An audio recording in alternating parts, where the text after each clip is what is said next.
What specific problem does the VTalk method aim to solve in the context of image and video generation?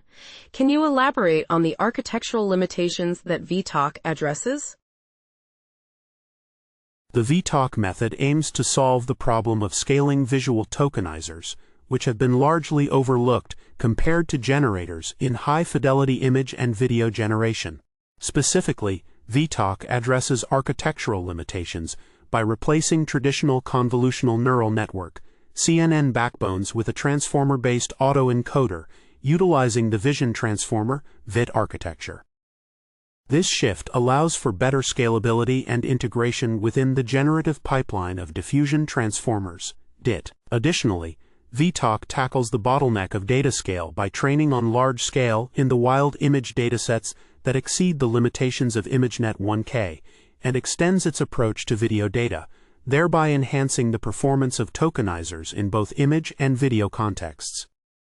Overall, VTalk's architectural innovations aim to improve the efficiency and effectiveness of visual tokenization in generative tasks. Can you explain the VTalk methodology step by step, detailing how the Vision Transformer architecture replaces traditional CNNs in the tokenizer? The VTalk methodology begins by adopting a Vision Transformer (VIT) architecture to replace traditional convolutional neural networks (CNNs) in the tokenizer, enhancing scalability and performance.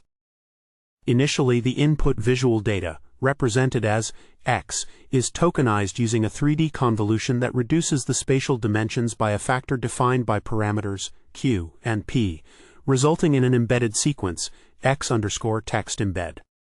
This sequence is then processed by a VIT encoder, which generates a compact latent representation, Z, by applying a linear projection to reduce the channel width. The latent vector, Z, is sampled from a multivariate Gaussian distribution defined by the encoder's output, and this vector is subsequently fed into a VIT decoder. Finally, the decoder reconstructs the original input, X, through a series of transformations, including a linear projection to upsample the latent representation and a 3D transposed convolution to recover the original resolution, effectively completing the autoencoding process while leveraging the advantages of the VIT architecture over traditional CNNs.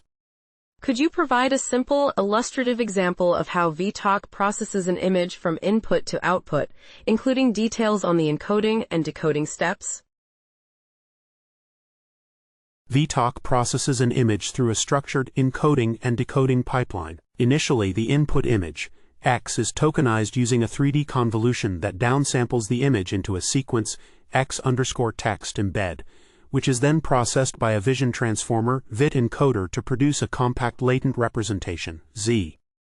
This latent representation is defined by the total dimensionality, E, which controls the compression ratio and is crucial for reconstruction performance. Following this, the decoder upsamples the latent vector, Z, back to the original image dimensions, utilizing a VIT decoder to predict the embedded tokens, X_text embed.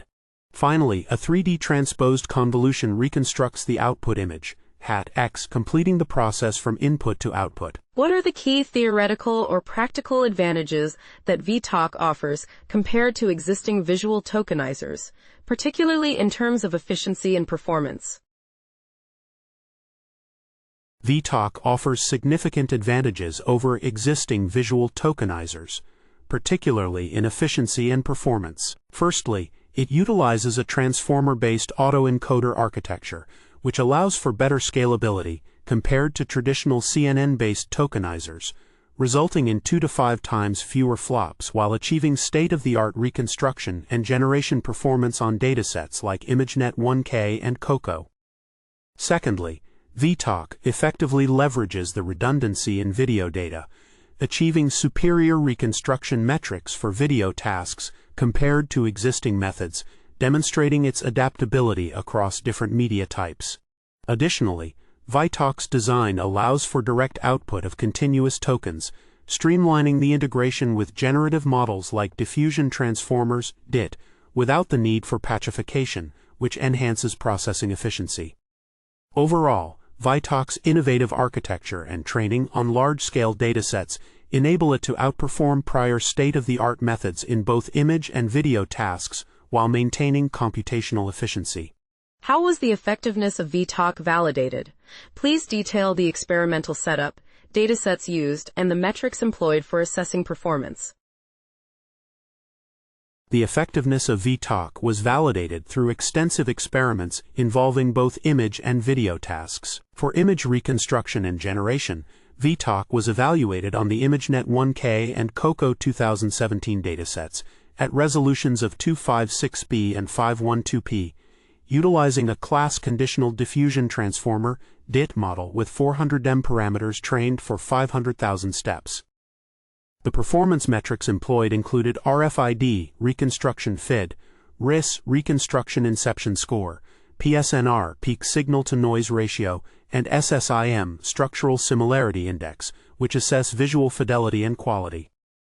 In video applications, VTalk was tested on the UCF101 dataset, focusing on 16-frame video reconstruction and class-conditional video generation, with metrics such as GFID, generative FID, and GFVD, generative video FID, used to evaluate performance.